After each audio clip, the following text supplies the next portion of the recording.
Octavo día, Ana Carola Traverso nos habla sobre Santa Cruz y sus proyectos. La verdad es que Ana Carola ha estado y está presente con nosotros porque o estamos conversando con ella permanentemente o nos está mandando sus escritos y sus cosas, y la verdad es que nos hace mucho bien. Samuel Doria Medina habla con nosotros también sobre quién ganó y quién perdió con el paro, y nos habla de economía, que son los fuertes. Samuel, que acaba de dejar la dirección de su partido, pero es el secretario general, lo que nos dice que va a seguir haciendo política. Es un buen día para mirar una retrospectiva de lo que fue el año 2021.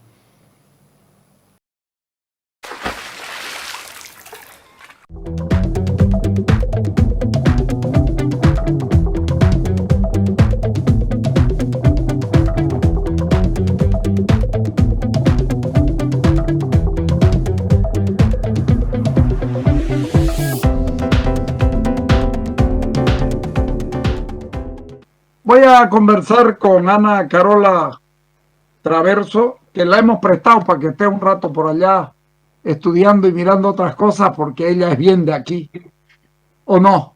Así es, Carlos. Muy de Santa Cruz, muy cruceña y muy orgullosa de mis raíces. De mis raíces bolivianas, ¿no? Pero especialmente de mis raíces cruceñas, ¿no? Claro, por supuesto. Bolivia le debe mucho a Santa Cruz, así que... Absolutamente de acuerdo con vos, y estamos en este pleito porque estás viendo lo que está haciendo el gobierno con decretos y con cosas que no tienen ningún sentido. Ese decreto de traslación de comunidades enteras, que es una locura, pero que está funcionando desde el año 2009, ya vos lo conocías también. O sea, la situación está grave, está complicada. Y pareciera de que aquí no hay nada, Ana Carola, este es el problema, que pareciera de que nunca hubo nada aquí previo a la llegada del gobierno, y sin embargo, vos sos socióloga, has hecho tu trabajo sobre todo en investigación cruceña, Cordecruz, Comité de Obras Públicas, y si bien es cierto que ya desde el memorándum de 1904 ya se veía que se había investigado, no es menos cierto que a partir de 1938 con Bush y con el Comité de Obras Públicas en esa misma época comienza a dibujarse esta Santa Cruz de hoy, ¿no es cierto? Así es, Carlos. En realidad los primeros antecedentes del Comité de Obras Públicas son el 31. O sea, durante el gobierno de Daniel Salamanca, los productores de azúcar crean un impuesto para financiar obras de infraestructura pública en Santa Cruz, ¿no? con los fondos del aguardiente, y ese es el primer Comité de Obras Públicas que se crea, el 31. Esa institución se va a replicar, ese modelo de institución se va a replicar en otros departamentos a lo largo de las décadas. Y el Comité de Obras Públicas, no hay muchas investigaciones que hayan documentado o hablado de ese primer Comité de Obras Públicas, pero como institución tuvo una serie de transformaciones en el tiempo. Y gran parte de las transformaciones se debieron a este tira y afloje constante con las estructuras de poder, con el gobierno central, ¿no? Porque a veces tenían un poco más de competencias, a veces menos, ¿no? Llegaba otro presidente y les quitaba competencias, se las daba a los militares o se las transfería o ponía a otra gente en la estructura del directorio, y por lo tanto no avanzaba. Así que ese Comité de Obras Públicas del 31, que es nuestro primer antecedente, luego el 45 va a cobrar un poco más de vigor gracias a las gestiones de Lucas Saucedo Sevilla, y va a adquirir competencias administrativas que no tenía. Y ya finalmente el 63, después de la lucha por las regalías, va a tener competencias tanto administrativas como financieras, porque aquí esto hay que decirlo y hay que dejarlo muy en claro, ¿ya?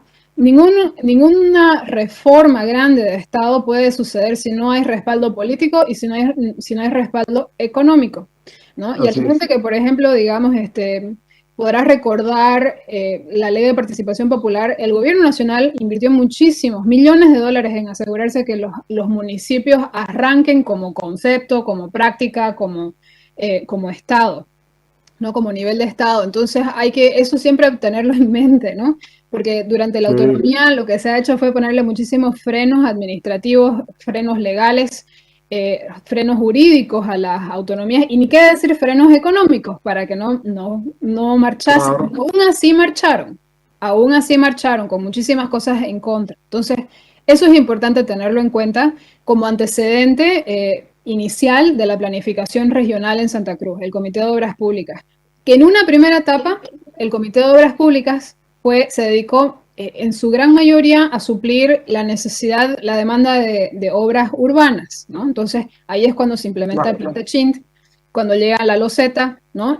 El Comité de Obras Públicas, su principal fuente de recursos van a ser las regalías petroleras, va a ser el custodio de esos fondos, ¿ya? Cuando hablaba y que decía, la primera, perdón que te corte, la primera plata de las regalías petroleras las trae Barrientos después del 64, cuando creo que a los pocos días en noviembre mismo del 64, después de haber derrocado a Paz Extensoro en su tercer mandato.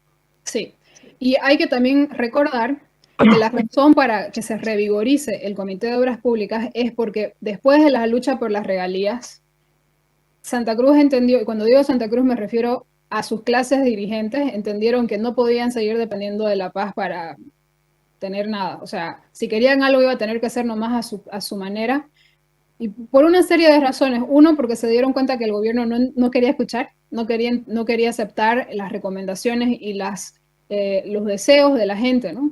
Que hoy en día quien sabe, trabaja en planificación, sabe que, o sea, es impensable hoy hacer planificación y no considerar las voces de los locales, de cualquier escala, sea urbano, sea regional, sea lo que sea, ¿no? O sea, la voz local importa y a veces los proyectos puede que tomen un poco más de tiempo, pero se terminan siendo muchísimo mejores cuando tienen aval, tienen respaldo popular, tienen esa participación de lo que se llaman los stakeholders, digamos, ¿no? Los stakeholders locales en los procesos. Fíjate qué casualidad lo que estás diciendo. El presidente, el director nacional del INRA, nos ha dicho ayer y hoy, lo vive repitiendo, que en realidad lo que define el cómo se reparten las tierras, cómo se dotan, es el Estado central. Claro. O sea, y que él se va a reunir con las alcaldías y con los grupos sociales, y que no se va a reunir con la gobernación. ¿Cómo puede hacer para trabajar planificación sin hablar con la llave del departamento? No, o sea, es impensable que eso en otros lados, eso no sucede, ¿no? En el mundo civilizado eso no sucede. O sea, además que eso estaría bien para hace 50 años cuando quizás no se había avanzado tanto, ¿no? En metodologías de planificación participativa y en gestión pública, ¿no? Pero si hay algo que cualquiera que sabe de gestión pública sabe, es que el costo, o sea, el ahorro que va a tener ese proceso cuando está bien hecho, cuando está diseñado de tal manera que tiene aval de la ciudadanía, que tiene esa participación, es muchísimo mejor, porque la participación lo que hace es ponerle candados para garantizar el éxito de ese proceso. Porque si yo no hablo y no informo mis proyectos o mi visión con las voces, con una pluralidad de voces, estoy dejando afuera a otras personas que desde su perspectiva me lo pueden enriquecer y hacer muchísimo más interesante y hasta más, la gente hasta va a tener más aprecio y se va a sentir representada y lo va a tomar como propio, entonces lo va hasta defender más, ¿no? Entonces, eso es lo que les molesta, pues, ¿no? O sea, no les gusta, no es una cuestión de tiempo, ¿no? Pero, Tener que consensuar, lo que ellos no quieren es consensuar. ¿sabes cuál es el problema desde mi punto de vista? Que el Estado Nacional sigue sin conocer Santa Cruz. Claro. Porque si conociera Santa Cruz, vos y yo, vos hablaste del 1931, el impuesto al alcohol, y yo recuerdo que el impuesto a la chicha hizo un tren en Cochabamba en los años 40. Así es. Entonces, no nos vengan con historias con que no hubo nada antes. Nadie es fundador, peor los que están ahora no han fundado absolutamente nada. Pero fíjate esto, Ana Carola,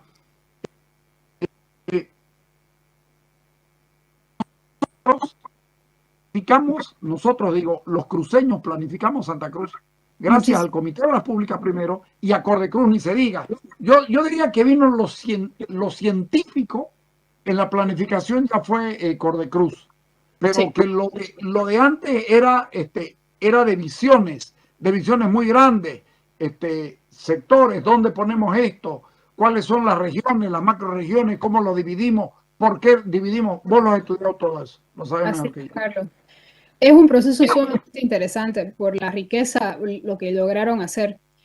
A ver, si hay algo que nos ha caracterizado, y esto quizás en todos lados esto existe, ¿ya? O sea, tampoco es que, no es nomás que sea patrimonio cruceño, pero ¿qué es lo que no es patrimonio exclusivo cruceño? Es la imaginación creativa, ¿no? El decir, yo puedo soñar con hacerme mi casa, digamos, ¿no? Por dar un ejemplo, ¿no? O sea, todos tenemos esta capacidad de soñar y de pensar a futuro en qué quisiéramos, ¿no? O sea, cuánta gente viene del occidente y sueña en poner su tiendita, ¿no? Y quizás empieza, digamos, desde bien abajo y va creciendo y siempre soñando y proyectándose hacia el futuro. Entonces, eso todos lo tenemos, ¿no?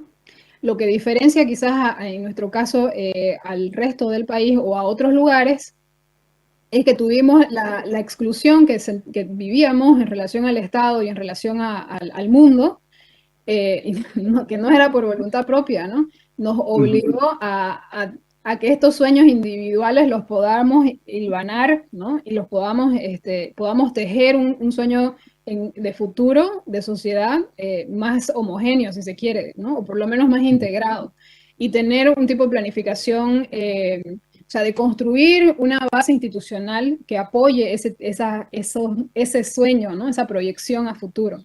Entonces, eso es la belleza, es un proceso sumamente bonito porque en otros lados habrán instituciones muy desarrolladas, pero no todas necesariamente trabajan de manera coordinada, ¿no? O sea, la razón, lo que hace nuestro modelo de desarrollo único es precisamente esa coordinación y quienes fueron y conformaron parte de ese proceso, ¿no? Y el hecho de que era una especie de alianza público-privada, porque habían instituciones públicas y habían instituciones privadas en ese proceso, en esa construcción, que estaban manejando fondos públicos, que eran las regalías, y que la invirtieron de tal manera que generaron infraestructura, generaron espacio moderno, digamos, ¿no? Porque ya construyeron ciudades, construyeron infraestructura básica para las ciudades, crearon mecanismos de organización social al apalancar cooperativismo, por ejemplo, y al apalancar la creación de más de 200 cooperativas en todo el territorio departamental solo para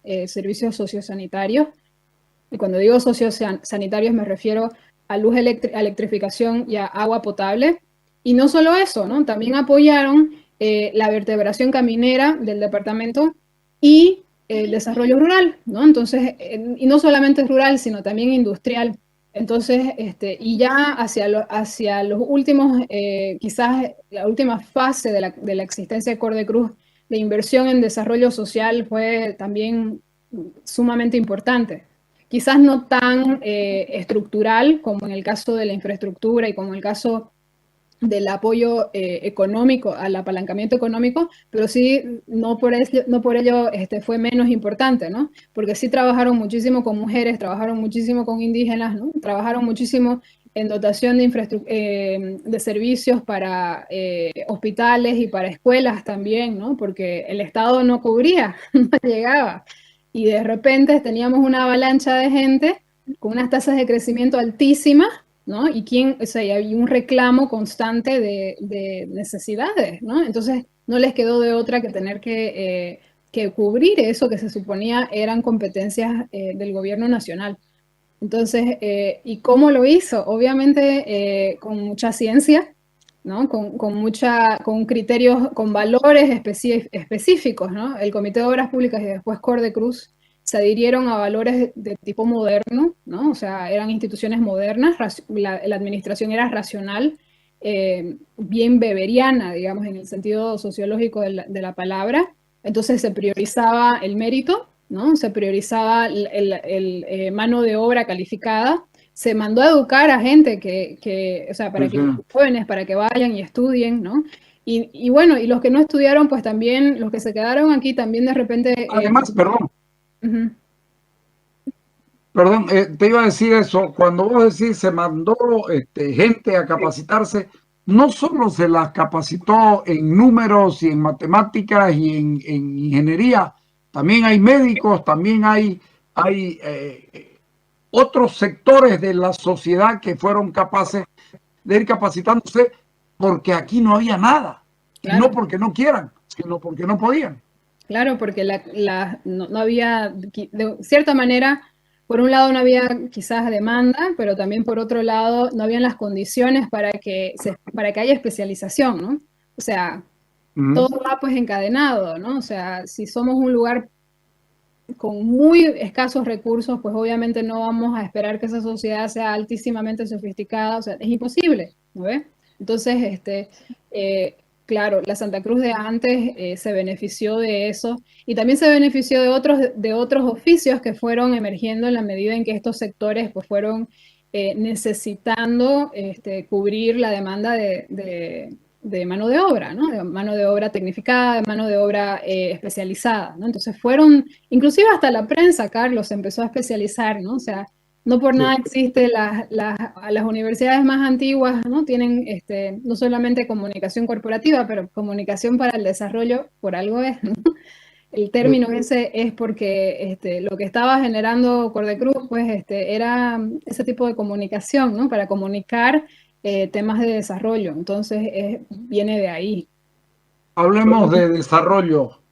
Las regiones más importantes, los valles, el norte integrado, la Chiquitania, nos está diciendo esto lo juntamos allá todo porque esto tiene un propósito y esto tiene la posibilidad de ser ganadero, pastoril, y esto de acá tiene una vocación mucho más agrícola, y esto de aquí no lo vamos a tocar, esto de aquí no lo vamos a tocar porque esto es forestal y esto nos da el agua y nos va a permitir esto y nos va a permitir lo otro.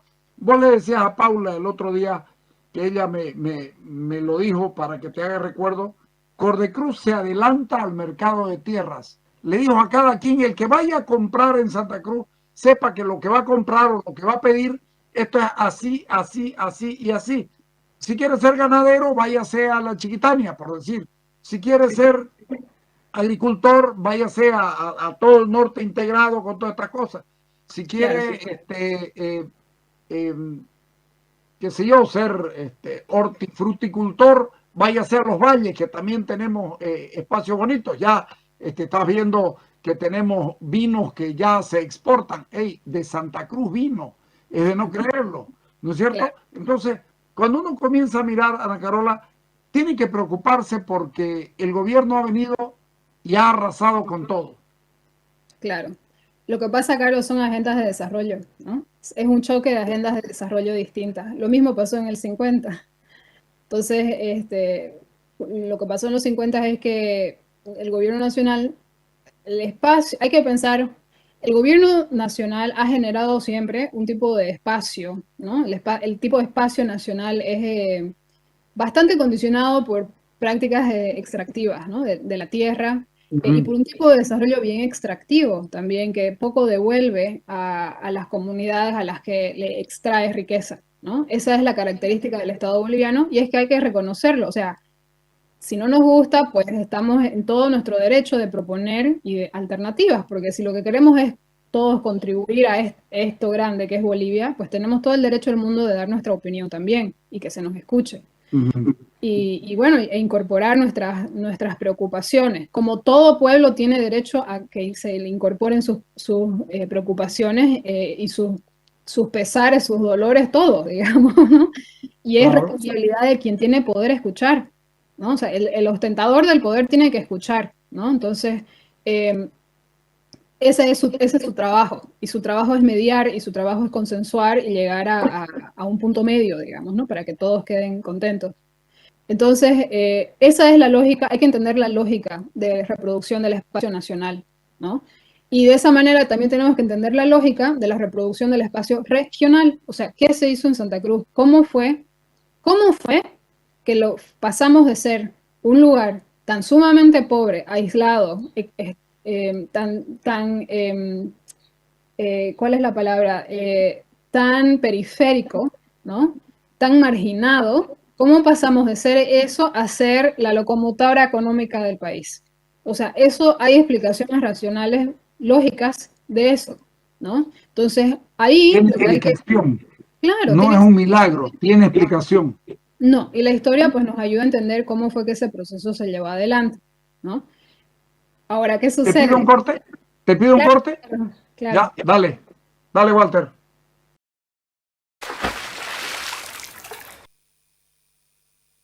Multicomex, despachante de aduanas, servicios aduaneros a nivel nacional de manera rápida, confiable y económica. En Multicomex nos encargamos de todas las operaciones referentes al comercio exterior, otorgando valor agregado a nuestros clientes. Tenéis que encontrarnos en la fanpage Agencia Multicomex, como también en el WhatsApp 615-52666. No lo pensés más.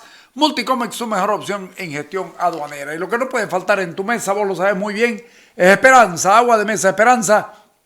Tenés que dejar que fluya esperanza, que es otra forma de tomar lo cotidiano. Si necesitas una batería para tu vehículo, anótate este número 690-06060. Energy Center, el representante oficial de Eliar y Panasonic.